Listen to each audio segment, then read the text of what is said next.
तो अस्सलाम वालेकुम दोस्तों, कैसे हैं आप सब। मैं हूं उमर और आप देख रहे हैं यूवी रिएक्शन। तो दोस्तों आज आपका भाई फिर से हाजिर हो गया है एक नई और रिएक्शन वाली वीडियो के साथ। तो आज मैं जिस वीडियो के ऊपर जाने लगा हूं ये इंडियंस के लिए जो है बड़ा प्राउड मूवमेंट होने वाला है, क्योंकि अभी जो रिसेंटली जो है उन्होंने चंद्रयान 3 जो है उसको सक्सेसफुली मून के जो है वो सरफेस पे लैंड करवाया है। उसके बाद उन्होंने एक और मिशन जो है उसको लॉन्च कर दिया है, जिसके ऊपर वीडियो बनाई है, बड़ी इन्फॉर्मेटिव वीडियो बनाई है हमारे ध्रुव राठी ने। तो ध्रुव राठी जो है इनका अपना ऑफिशियल चैनल है, आप लोग जानते ही होंगे, आई होप सो आप लोग जानते होंगे। तो इसमें जो है ये बात करने वाले हैं आदित्य L1 इंडियाज फर्स्ट सन मिशन लॉन्च्ड इसरो ध्रुव राठी। तो लेट्स सी देखते हैं कि इसके बारे में ध्रुव राठी जो हमें क्या इन्फॉर्मेशन देते हैं आज की इस वीडियो की। तो इस वीडियो को ऊपर जाने से पहले अगर आपने अभी तक आपके इस भाई के चैनल को सब्सक्राइब नहीं किया हुआ तो सबसे पहले जो है मेरे चैनल को सब्सक्राइब कर लें, ताकि मैं आप लोगों के लिए इस तरह की मज़े की वीडियोस बनाता रहा करूँ। अगर आप लोग चाहते हैं कि मैं आप लोगों के लिए वीडियो बनाऊँ तो मेरे चैनल को सब्सक्राइब कर लीजिएगा। तो बार बार मुझे जो सा कहते हुए जो ना बड़ी अजीब फील होता है कि यार मेरे चैनल को सब्सक्राइब कर लो, आप लोग मेरे चैनल को सब्सक्राइब नहीं करते हो। ऑलमोस्ट 99% लोग हैं जिन्होंने मेरे चैनल को सब्सक्राइब नहीं किया और सब्सक्राइब किए बगैर जो है हम मेरे चैनल को देख रहे हैं। तो काइंडली एक दफ़ा आप भी चेक कर लें, आप लोग भी उन लोगों में से तो नहीं है जिन्होंने चैनल को सब्सक्राइब नहीं किया हुआ। तो चलिए जी, let's come to the video और लेट्स स्टार्ट। नमस्कार दोस्तों, चंद्रयान 3 के ऐतिहासिक सक्सेस को 2 हफ्ते भी पूरे नहीं हुए, लेकिन इसरो एक बार फिर से इतिहास रचने जा रहा है। आदित्य L1 मिशन आज इसरो की नजर चांद पर नहीं बल्कि सूरज की तरफ है। आइए समझते हैं इस मिशन को गहराई से आज के इस वीडियो में। लेट्स सी, देखते हैं। इंफॉर्मेटिव वीडियो होने वाली। आदित्य L1 इंडिया का पहला मिशन है जो स्पेसिफिकली सूरज को स्टडी करेगा। लेकिन जैसे चंद्रयान चांद पर लैंड किया था, वैसे आदित्य सूरज पर लैंड नहीं करेगा बल्कि दूर से ही सूरज को जांचेगा। इनफैक्ट ये स्पेसक्राफ्ट धरती के ज्यादा करीब होगा सूरज से मिशन के दौरान। स्पेसिफिकली कहा जाए, लॉन्च होने के बाद ये धरती से 15 लाख किलोमीटर दूर जाकर लग्रांज पॉइंट L1 के अराउंड एक हेलो ऑर्बिट में घूमेगा। उस पॉइंट तक पहुंचने में इसे लॉन्च से करीब 4 महीने का समय लगेगा और एक बार वहां पहुंच गया तो 5 साल तक ये वहीं रहकर सूरज को ऑब्जर्व करेगा। इसलिए सिर्फ एक स्पेसक्राफ्ट नहीं बल्कि एक स्पेस ऑब्जर्वेटरी भी है। अब सबसे पहला सवाल आपके मन में यहाँ पर आएगा कि आखिर ये लग्रांज पॉइंट क्या होता है। लग्रांज पॉइंट्स दोस्तों वो अनोखे पॉइंट्स हैं स्पेस में जहां पर 2 सेलेस्टियल बॉडीज का ग्रेविटेशनल फोर्स बैलेंस आउट करता है। सूरज और धरती को अगर हम यहाँ कंसीडर करें तो 5 लग्रांज पॉइंट्स बनते हैं। स्क्रीन पर आप देख सकते हैं कि ये 5 लग्रांज पॉइंट्स कहां पर लाए करते हैं। ये वो पॉइंट्स हैं जहां पर अगर हम कोई स्पेसक्राफ्ट भेजेंगे तो स्पेसक्राफ्ट का ऑर्बिटल मोशन, सेंट्रीफ्यूगल फोर्स धरती और सूरज के ग्रेविटेशनल फोर्सेस से कैंसिल आउट कर जाएगा। इसका फायदा क्या हुआ, हमें स्टेबिलिटी मिलती है। जो भी स्पेसक्राफ्ट हम लग्रांज पॉइंट पर भेजेंगे, हमें ऑलमोस्ट कोई एफर्ट नहीं करना पड़ेगा उस स्पेसक्राफ्ट को उस पॉइंट पर बनाए रखने के लिए। स्पेसक्राफ्ट का फ्यूल बचेगा और वो स्पेसक्राफ्ट धरती की सन के अराउंड रेवोल्यूशन के साथ साथ गोल गोल घूमता रहेगा। इससे ज्यादा लंबे मिशंस भी किए जा सकते हैं। दूसरा फायदा है कंटिन्यूस ऑब्जर्वेशन। लग्रांज 1 यानी L1 पॉइंट का अगर हम एग्जांपल लें, यहाँ पर जो भी चीज हम वहां L1 पॉइंट पर भेजेंगे वो कंटिन्यूसली ऐसी पोजीशन में रहेगी जहां से धरती और सूरज दोनों को देखा जा सके और कभी भी एक दूसरे की शैडो में सूरज या धरती छुपेंगे नहीं। खुद ही सोचकर देखो, जब हम किसी स्पेसक्राफ्ट को लूनर ऑर्बिट में भेजते हैं, जैसे चंद्रयान को भेजा था, या फिर अर्थ के ऑर्बिट में भेजते हैं, चांद के अराउंड गोल गोल घूमने से धरती बीच बीच में छुप जाती है। ऐसे ही धरती के अराउंड गोल गोल घूमने से भी सूरज छुप जाएगा।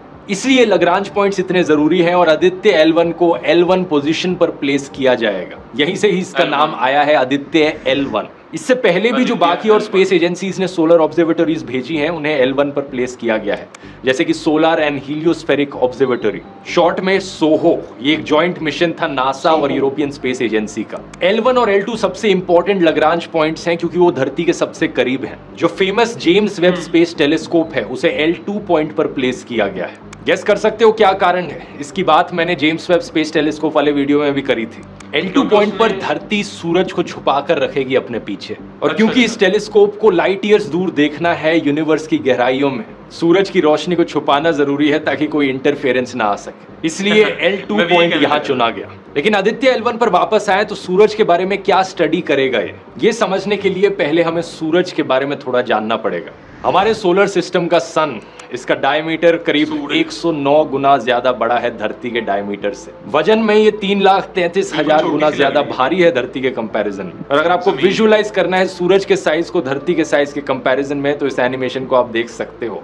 1.3 मिलियन अर्थ्स एक सन के अंदर फिट हो सकती है। जैसे धरती के अंदर अलग अलग लेयर्स होती हैं, कोर, मैंटल, क्रस्ट, ऐसे ही सन के अंदर भी अलग अलग लेयर्स होती हैं। सबसे अंदर सूरज के भी एक कोर मौजूद है। इस कोर के अंदर न्यूक्लियर फ्यूजन के रिएक्शंस होते हैं, जहां पर हाइड्रोजन और हीलियम गैसेस को एनर्जी में कन्वर्ट किया जाता है। इसी एनर्जी से सनलाइट पैदा होती है और गर्मी निकलती है, जो हमें धरती पर भी महसूस होती है। कोर का टेम्परेचर 15 मिलियन डिग्री सेल्सियस तक जा सकता है। इसके एकदम बाहर है रेडिएटिव जोन।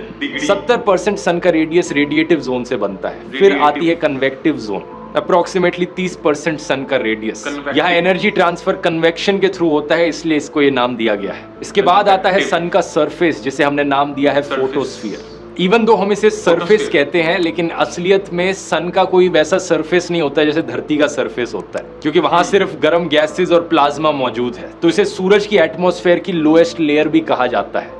यहाँ पर तापमान काफी हद तक ठंडा हो जाता है, 5500 डिग्री सेल्सियस। इसके ऊपर आती है क्रोमोस्फेयर की लेयर, जहां पर तापमान बढ़ने लगता है। 6000 डिग्री सेल्सियस से शुरू होता है और ऊपर तक पहुंचते पहुंचते 20,000 डिग्री सेल्सियस हो जाता है। फिर एक पतली सी लेयर है ट्रांजिशन रीजन नाम से, और उसके बाद सन की सबसे आउटर मोस्ट लेयर आती है, जिसे कोरोना कहा जाता है। इस वाले कोरोना का उस कोरोना वायरस से कुछ भी लेना देना नहीं है। कोरोना की लेयर में बहुत गर्म प्लाज्मा मौजूद होता है, 1 to 3 मिलियन डिग्री सेल्सियस। एक सवाल यहाँ आपके मन में आएगा कि आखिर क्या कारण कि सन का कोर इतना गर्म है लेकिन सरफेस ठंडा हो जाता है और फिर कोरोना वाली लेयर फिर से इतनी गर्म हो जाती है। ये सवाल अभी भी एक मिस्ट्री है साइंटिस्ट के लिए। हो सकता है आदित्य L1 का स्पेस मिशन यहाँ कुछ राज खोलेगा। साइंटिस्ट ने अपनी अलग अलग थ्योरीज बनाई है इसके पीछे रीजनिंग को लेकर, लेकिन फॉर श्योर कोई भी अभी नहीं जानता कि एग्जैक्ट रीजन क्या है। जब हम सूरज को धरती से देखते हैं तो यूजुअली हमें फोटोस्फीयर की लेयर दिखती है, लेकिन जब सोलर एक्लिप्स होता है तो एक रेडिश ग्लो हमें दिखता है सोलर एक्लिप्स के अराउंड,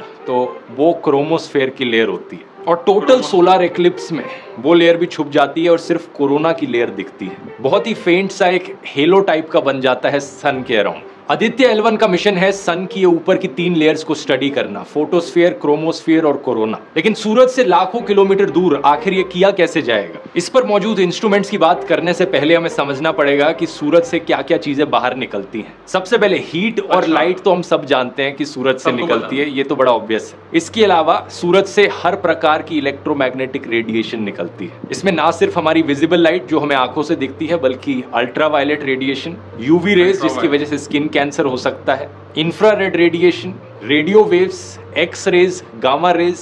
ये एक्स रेज और गामा रेज भी बहुत हार्मफुल रेडिएशन होती है, लेकिन हमारी धरती के एटमॉस्फेयर इनसे प्रोटेक्ट कर लेती है हमें। लेकिन इन सब के अलावा सूरज से निकलती है solar wind. Solar wind basically एक बहुत बड़ा बहाव है चार्ज्ड इलेक्ट्रॉन्स और प्रोटॉन्स का। ये सोलर विंड जब धरती की मैग्नेटिक फील्ड से इंटरैक्ट करती है तो हमें नॉर्दर्न लाइट्स देखने को मिलती है। यही सुंदर सी रोशनी आसमान में जो स्वीडन, फिनलैंड, आइसलैंड जैसे देशों में देखने को मिलती है। इस पर मैंने एक व्लॉग भी बनाया था, अगर नहीं देखा है लिंक डिस्क्रिप्शन में। इसके अलावा सूरज से निकलते हैं कोरोनल मास इजेक्शंस, CMEs।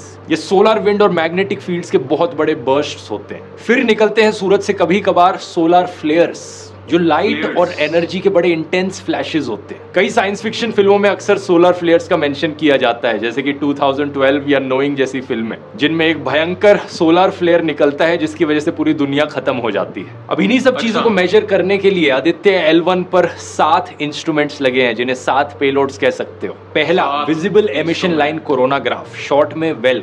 ये कोरोना लेयर को स्टडी करेगा और कोरोनल मास इजेक्शंस को ऑब्जर्व करेगा। दूसरा, solar ultraviolet imaging telescope, short में सूट। ये सूरज की फोटोस्फीयर और क्रोमोस्फीयर की इमेजिंग लेगा अल्ट्रावायलेट स्पेक्ट्रम में। तीसरा, solar low energy X ray spectrometer, short में सोलेक्स। और चौथा, high energy L1 orbiting X ray spectrometer, short में हीलियोस। ये दोनों सूरज से निकली एक्स रेज को स्टडी करेंगे, स्पेशली सोलर फ्लेयर्स में जो एक्स रेज निकलती हैं। पांचवा Aditya solar wind particle experiment, short में एस्पेक्स, और छठा plasma analyser package for Aditya, short में पापा। ये दोनों सोलर विंड को स्टडी करेंगे। आखिरी पेलोड है मैग्नेटोमीटर MAG, जिसका काम है मैग्नेटिक फील्ड्स को मेजर करना, वो मैग्नेटिक फील्ड्स जो इस L1 पॉइंट पर आ रही हैं। तो इन 7 में से 4 पेलोड्स डायरेक्टली सूरज को स्टडी करेंगे और बाकी 3 पेलोड्स उस L1 पॉइंट के आसपास मेजरमेंट्स लेंगे। ये चीज अब आप समझ ही गए होंगे कि धरती से बाहर निकलना जरूरी है इन मेजरमेंट्स को लेने के लिए, क्योंकि धरती की एटमॉस्फेयर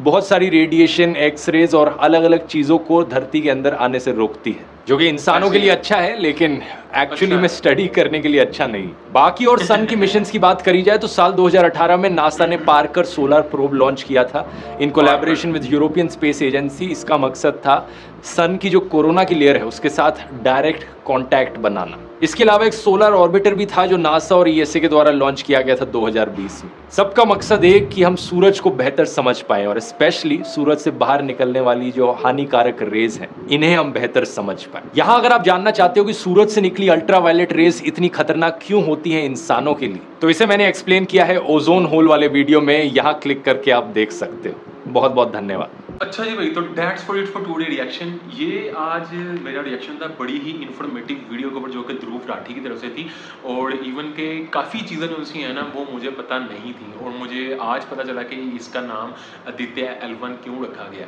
तो बेसिकली एक पॉइंट है जहाँ पे डूब के मतलब जहाँ पे स्टे करके जो है ना ये सूरज की स्टडी करेगा। और उसके बाद में काफ़ी चीज़ें मतलब हबल के बारे में थोड़ा सा मैं बताया गया। हबल जो टेलीस्कोप बड़ी फेमस थी, एक टाइम पे बड़ा इसका चर्चा था, तो इसका भी थोड़ा सा इसका मैंने थोड़ा पढ़ा हुआ था, मैंने बेसिकली उसे स्टडी कर लिया क्योंकि बाकी गैलेक्सीज के बारे में। तो उसकी जो सी पोजीशनिंग थी वो मैंने काफ़ी टाइम पहले पढ़ी थी और आज मुझे रिकॉल हो गई। तो काफ़ी इन्फॉर्मेटिव वीडियो थी ध्रुव राठी की। अगर आप ध्रुव राठी की वीडियोज़ के ऊपर मेरे रिएक्शंस देखना चाहते हैं तो आप मुझे कमेंट्स के अंदर बता दिया करें, जो इनकी नई वीडियोज़ आती हैं मैं उनको रिएक्शन डाल दिया करूँगा। तो दैट्स फॉर टुडे रिएक्शन। दोबारा मुलाकात होगी ऐसी की किसी नई और फ्रेश वीडियो के साथ, बल्कि इन्फॉर्मेटिव वीडियो के साथ। तब तक के लिए अपना बहुत ज़्यादा ख्याल रखें, stay safe, keep smiling and खुदा हाफिज़।